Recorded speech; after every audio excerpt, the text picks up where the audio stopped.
even know what chemistry is, okay? Her parents have the virus. Terrifying, okay, because they are like macking each other, but unfortunately this isn't enemies where they stay enemies for maybe 5 seconds and then they're making out and macking. Let's talk about everything I read last month.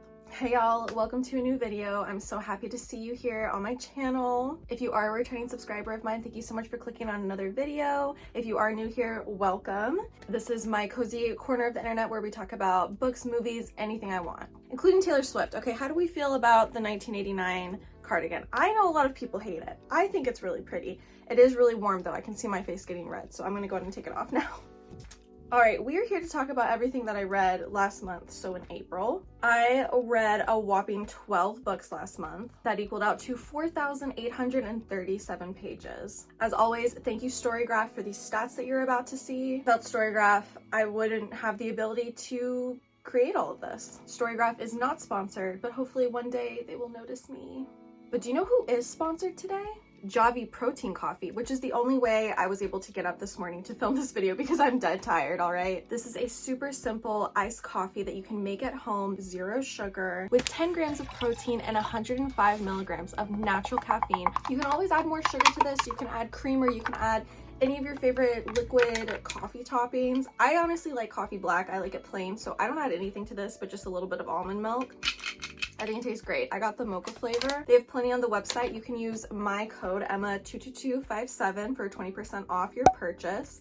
Again, that's Emma22257 for Javvy protein coffee. Emma22257. Okay, back into it. Thank you Storygraph as always for existing, because here are the stats for the books that I read last month. When we look at mood, I had 8 books that were labeled tense, 8 books that were labeled dark, and then I had 3 books labeled mysterious, 3 labeled emotional, and 3 labeled adventurous. Looking at page number, I had 2 books or 17% that were under 300 pages, 9 or 75% that were between 300 and 500 pages, and then only 1 book or 8% that was over 500 pages. And I'm going to tell you right now, it was a Dramione fan fiction that I read, or that I finished. I've been reading it for almost a year at this point. Kind of reminiscent of last month's video, if you remember. My most read genre last month was horror with 4 books. And then looking at star rating, this is gonna be really fun to say. Okay, I had 1 1-star, I had 2 2-stars, I had 3 3-stars, 4 4-stars, and 2 5-stars. This was the month of finishing books that I've been reading for months. I'm constantly starting books, and then I will end up soft DNFing them for a minute and then picking them up months later being like, okay girl, you got to get through this. This month I made an extra effort to finish books that I had started months previous. So first we have The Boyfriend from Frieda McFadden. I gave this book 1 star. I actually listened to this book. This was my walking book, my audio book on Spotify. Thank you Spotify for having audiobooks. I think that's so cool of you guys. I listen to audiobooks all the time on Spotify now. It's a super easy way to get reading in while I'm walking. This was my first introduction to Frieda McFadden. Okay, I know she's the iconic author of The Housemaid, the Homemaid,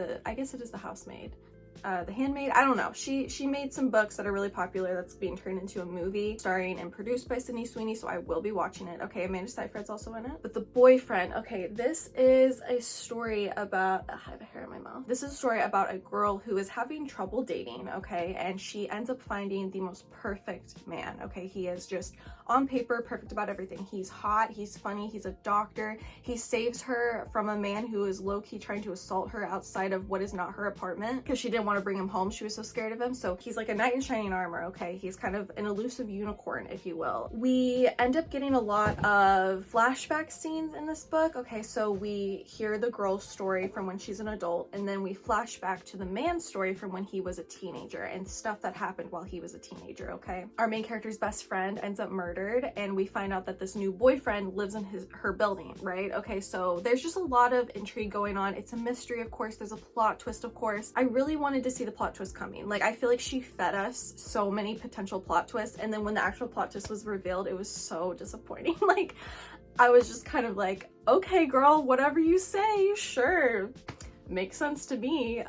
It was very just uneventful, okay? Anticlimactic, honestly. I found the writing to be really annoying. I'm so sorry, but I'm not the greatest fan of the writing, and it makes me even less excited to read The Housemaid now, because I want to read it before the movie comes out, but now I'm putting it on the back burner even more than I already was. Next, I read What the Woods Took. This is from Courtney Gould. I gave this one 4 stars. Okay, this is low-key about a conversion camp, but once all the kids get to the camp, the leaders kind of disappear. Okay, there's weird stuff going on. I believe even one of the kids, something wrong happened. Pancake, stop it. I think even one of the kids, like something wrong happens with them early on. They kind of go missing, and when they come back, they're very weird and different.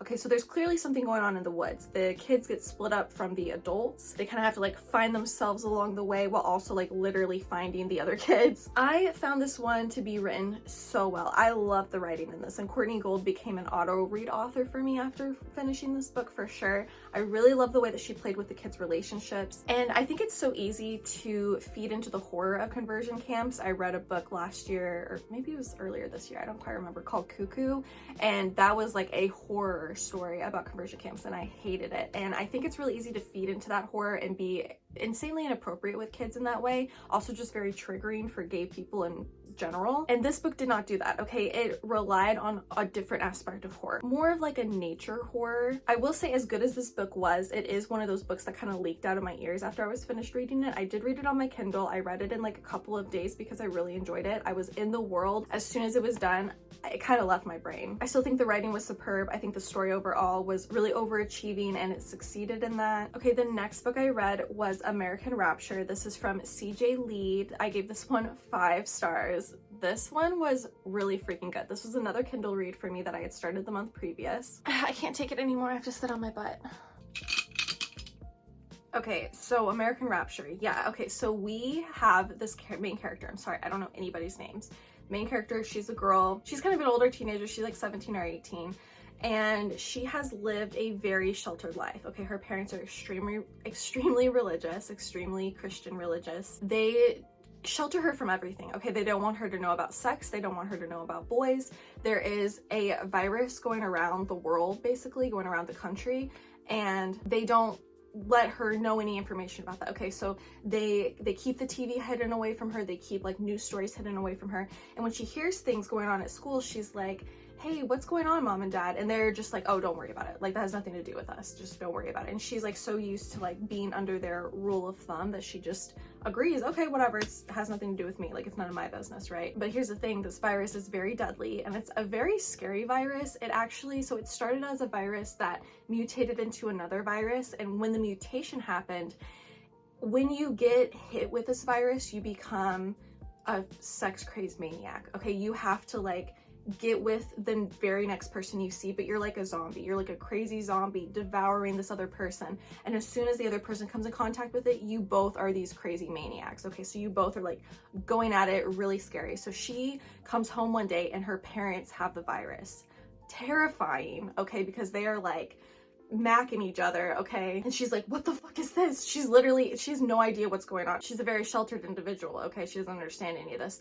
All she knows is they're going crazy, they're coming after me now, and I have to get my keys and run away, okay? So she comes in contact with friends along the way. Like, it very much is kind of a found family story, which is really nice. She meets this police officer who she becomes friends with really early on, and he keeps her safe from a lot of badness. They go to like a shelter for people who are not sick. But then here's the thing, because it's American Rapture, okay, so like a lot of really religious people think that the rapture is happening. They're like, oh my god, first there was this virus, now it's mutated, everyone is sex maniacs, like everything's going crazy now. So they believe that it's God telling them, like commanding them, that they have to kill everyone who is not a Christian. Okay, so they believe that is part of the rules of the rapture, this Christian society, okay?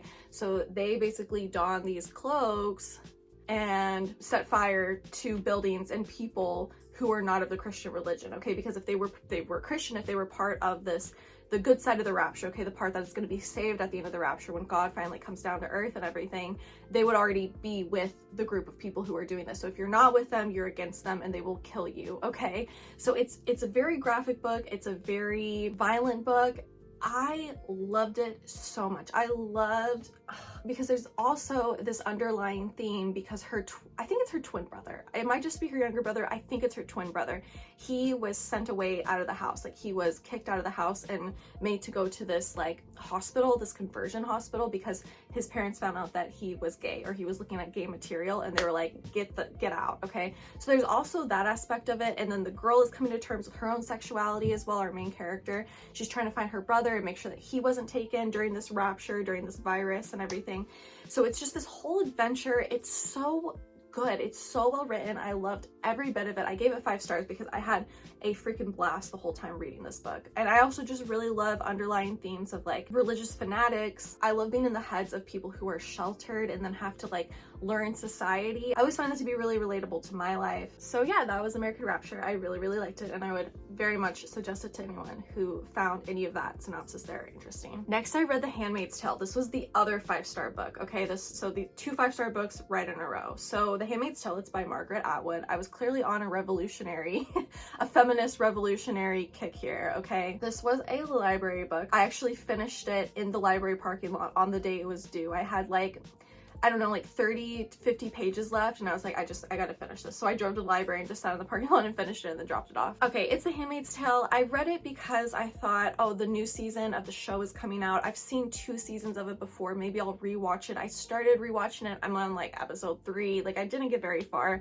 but I at least wanted to finish the book. I can't believe it took me this long to read a Margaret Atwood book. Y'all, what an excellent writer. And honestly, okay, and this book had an introduction talking about how she was living in, please forgive me if this is incorrect, if this history is not right, but I believe it was German occupied Berlin.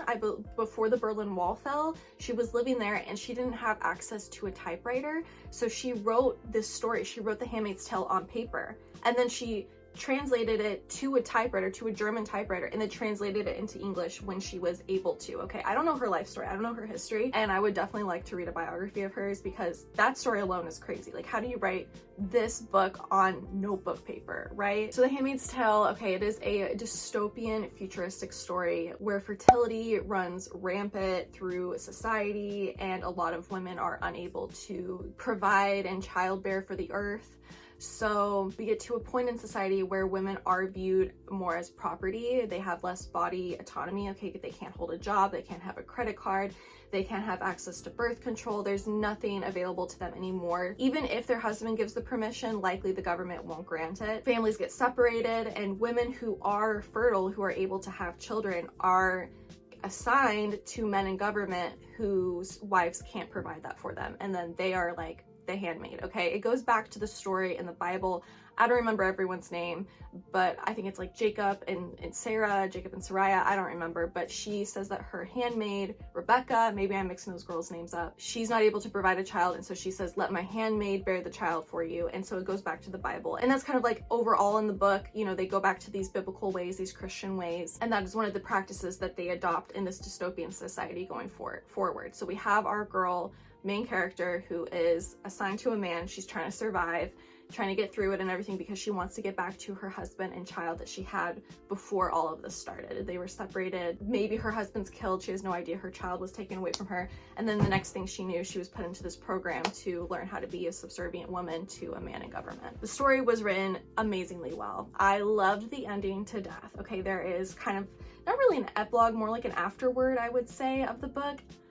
Amazing. I can't recommend this book to you enough. Honestly, I think it's a very powerful read, and I enjoyed reading it 100%. Next, I read Vicious from V.E. Schwab. I gave this 3 stars. Okay, listen, I am starting to feel like I'm not a fan of V.E. Schwab. Okay, I am not saying she's a bad writer. I think that her books, especially in the beginning, captivate me, but I don't, like, I feel so mid about them. I really do, because I'm reading The Near Witch right now. I recently revisited my feelings on The Invisible Life of Addie LaRue.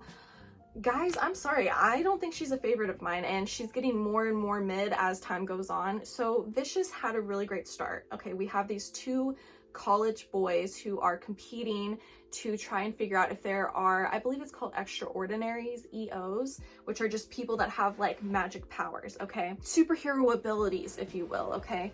They believe that you have to go through a near-death experience where you have to basically die and come back to life in order to experience this, okay? So they kind of flatliners it, if you know that story, where they kill themselves and then have the other person bring them back to life to see if they're able to become an EO, okay? They both do, and then one of them kind of gets a superiority complex and believes that EOs are dangerous and he has been sent here to kill all EOs even though he's an EO himself. We meet a lot of other EOs along the way, other superhero people with abilities, okay? I think the whole concept was really great.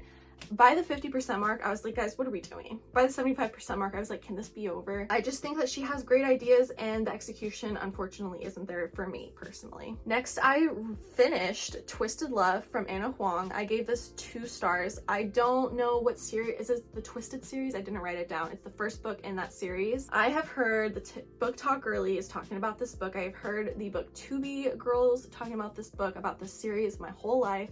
I read it to get to the second book, which I'm reading this month, because apparently the second book has the best story, okay?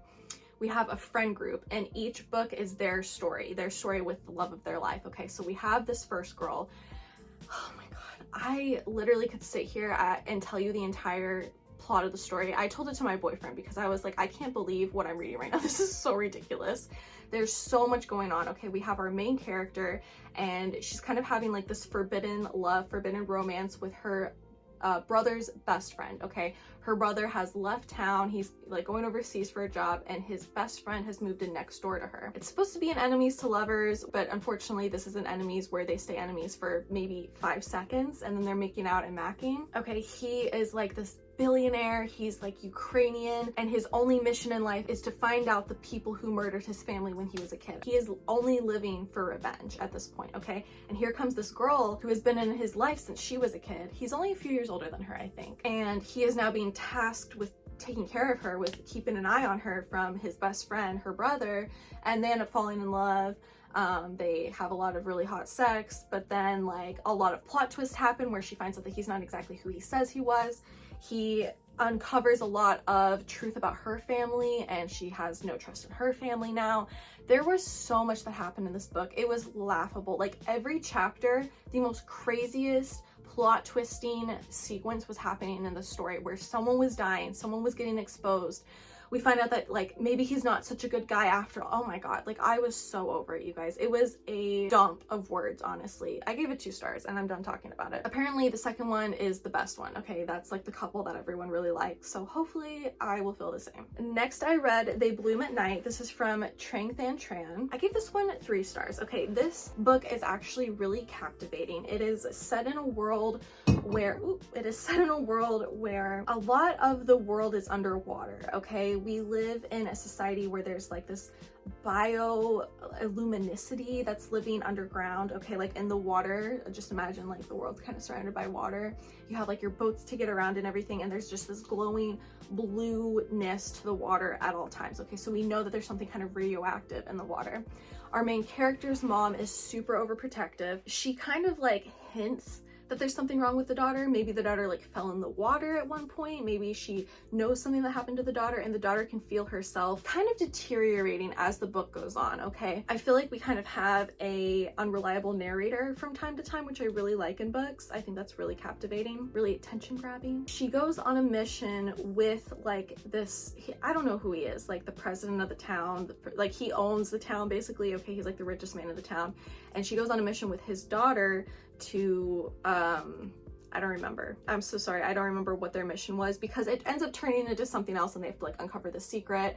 And then also like her dad is like the bad guy, so they have to like join together to like save her mom because she's under the clutches of the bad guy. It's just, there's so much going on. It was a very adventurous book. It was all about like finding oneself. I love the girls' relationship. I thought it was really sweet. Yeah, I gave it 3 stars. I think about it a lot and I was really excited to see this on the list because I was like, oh, They Bloom at Night. That was such a great book.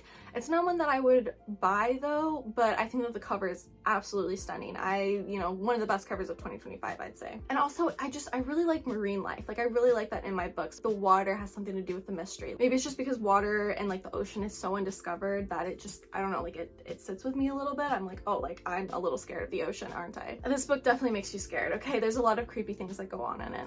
Okay, so next I read Scarlet. This is from Marissa Meyer. This is the second book in the Lunar Chronicles. I gave this one 4 stars. I just went to the library and dropped this one off the library. Like, I'm such a dumbass. I couldn't have waited one day to film this video so I could hold the book up. It's fine. I read it physical from the library. This is, like I said, the second book in the Lunar Chronicles. Okay, so Cinder was first, and that was Cinderella's story. Scarlet is Little Red Riding Hood's story. Okay, she comes into contact with Wolf, who's kind of like a bioengineered lunar. He underwent this procedure to make him like extra strong and like extra, just like, he's the wolf, okay? His name is Wolf, all right?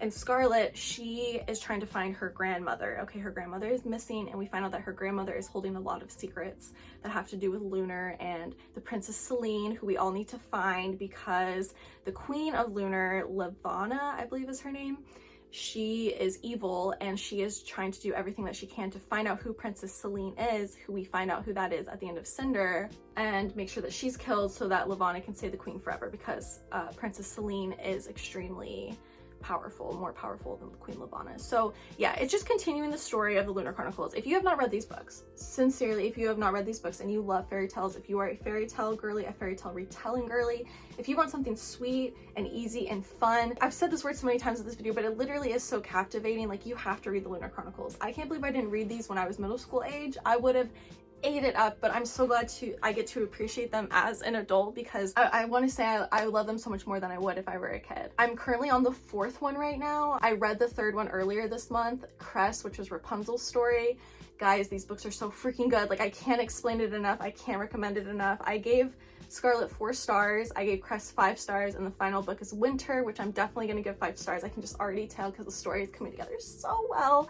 I love these books. I could talk about them forever, and maybe one day I will do a summary video for those of you who don't want to read them but want to know exactly what they're about. Next I read, finally I have a physical copy to hold up, Victorian Psycho. This is from Virginia Feito. This was so fun, so disgusting. Okay, it is about a governess, is that? Yeah, she's a governess. Okay, she comes to be a governess for this family.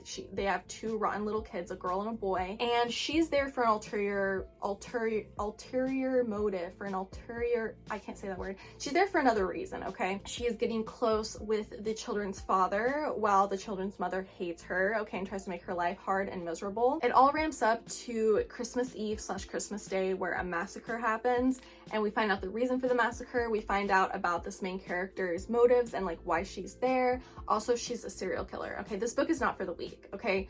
The first thing that she kills is literally a baby, and it's uncensored, okay? So like, read this with caution, ladies and gentlemen, I guess. But it is about a serial killer. Let me tell you, the comedy in this book had me rolling. I hear it's gonna be a movie. I believe that Margaret Qualley is playing the governess, which is she's gonna kill that role, okay? The comedy in it is so funny. I literally could see it as a play in my head, like watching these characters move across the stage. I was laughing my butt off. It's disgusting, but I really enjoyed it. It wasn't gross to the point of revulsion. It was just gross to the point of like me giggling to myself, okay? I gave this one 4 stars. I really enjoyed it, and it's super short. It packed a punch in so few pages, which I really love. Okay, we are in the final 3 books that I read last month. So next after Victorian Psycho was Dark Matter from Blake Crouch. I gave this 2 stars. I'm trying, guys. I feel like I say this every month. I'm trying to enjoy science fiction. This one was not it, okay? First of all, the author thought that we knew what quantum mechanics were. I don't even know what chemistry is, okay? Let alone quantum mechanics or I don't even remember. I think it was quantum mechanics. There's like literally a whole section where we start talking about quantum mechanics, and we talk about it for like 10 pages.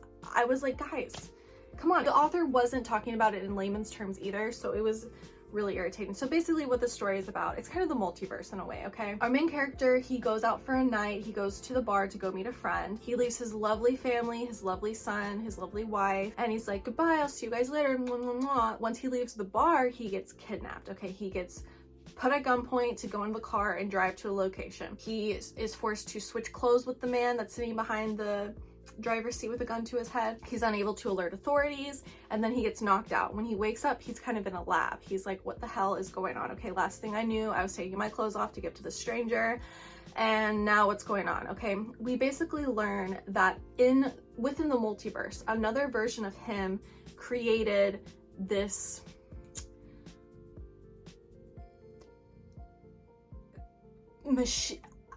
idea, this like ability to travel throughout the multiverses, okay? And he did this because in every story he meets his wife, okay? In every world he meets the woman who became his wife in the story that we started in the beginning, but not in every world does he get with his wife, okay? And one version of him became so jealous and obsessed with not having this woman that he created this, I don't even know, like it wasn't like an invention, it wasn't like a little beep beep boop beep beep computer thing. He just invented this thing that allowed him to go into a multiverse where he does end up with the wife, okay? So now this man is trying to get back to his wife, so he has to go through all of these different worlds, all these different multiverses.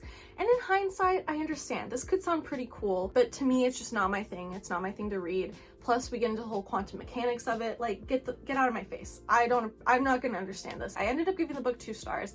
I thought that the tenacity of the man, he was like, I gotta get back to my wife, I gotta get back to my wife. Okay, he's trying really hard. I felt the desperation in the writing. That part of it was really good. Turns out there are so many other versions of him that are also trying to get to the wife.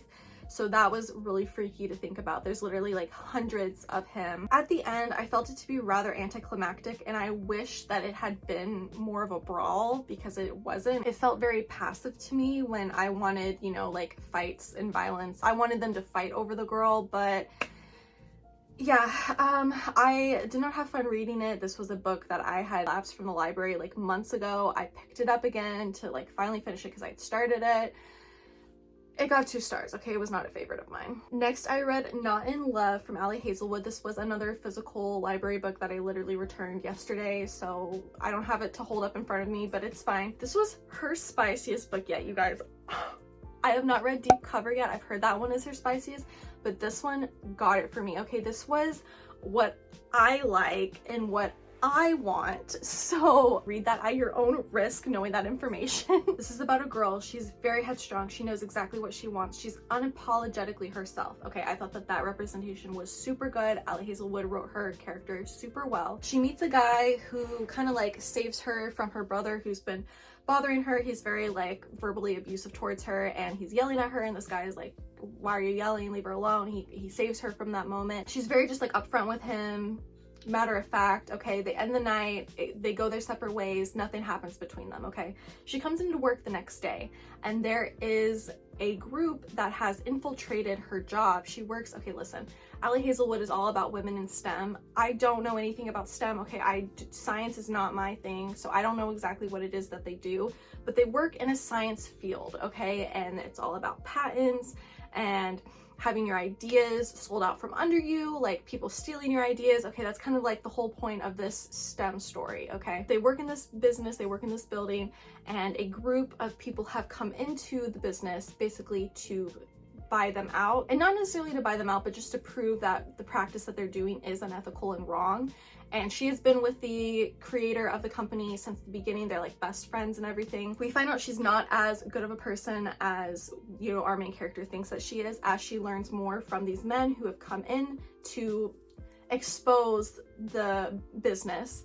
One of the men ends up being the man that she met the night before, okay? He's infatuated with her. He wants to see her. He wants to see her again. He wants to be with her. And she's just very, you're literally trying to take over my business. Like, you're trying to take over my best friend's business, the place that I work for, with the people that I love and the women that I've worked so hard right next to. Like, you're not getting any of this, right? Like, she's like, we're not gonna be anything more than, you know, that one night where we sat and talked after you helped me out with my brother's situation, right? Of course, things transpire. It was extremely steamy. I had a great time reading it. The science side of it all, the whole drama about the co-workers and everything, it was all right. Okay, I ended up giving the book 3 stars just for that, because I didn't find it to be all that interesting, and it's honestly probably just because I'm not a sciencey woman. I really do appreciate when my romance has like a layer of fantasy to it. Okay, these contemporary romances are just not necessarily my thing, but Ali Hazelwood, I think that she's a spicy writer. Okay, I enjoy her spice and I enjoy the burn that it takes to get to those scenes from her. And I loved our main character in this book. I think she was very strong-willed. I loved how unapologetically herself that she was. I think that Ali Hazelwood just wrote her character so well. Okay, and then the final book I read.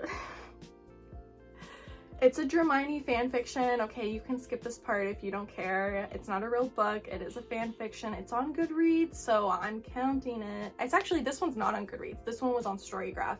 This is one of the biggest Dramione fan fictions, okay? This is Green Light. This is one of the more popular ones. I started reading this one in September of last year, and I finally finished it because I was too scared to finish it. That's literally the story of my life when it comes to Dramione fan fiction. This is about a reporter who comes to visit Draco. This is like, you know, 30-40 years after the war at Hogwarts. Okay, the Second Wizarding War, Voldemort lost. Okay, and she has come to Draco to get his side of the story. Okay, and the story goes that after the war, okay, he was put on trial because he was a Death Eater. He committed crimes. He attempted to murder Dumbledore, right? So he has these crimes that he has to possibly atone for, right? And Hermione comes to his trial, makes a case for him to not spend his life in Azkaban, because that's what the R's, that's what the lawyers, the wizarding, like, police, whatever, that's what they're looking for, is life in Azkaban for Draco Malfoy. Okay, the Malfoy family is just cursed, like they're evil, right? Like they work for Voldemort. But Hermione comes to his trial and she has something to say about ways in which Draco helped them, did not hurt them. There were opportunities that he had to hurt them and he chose not to during that time.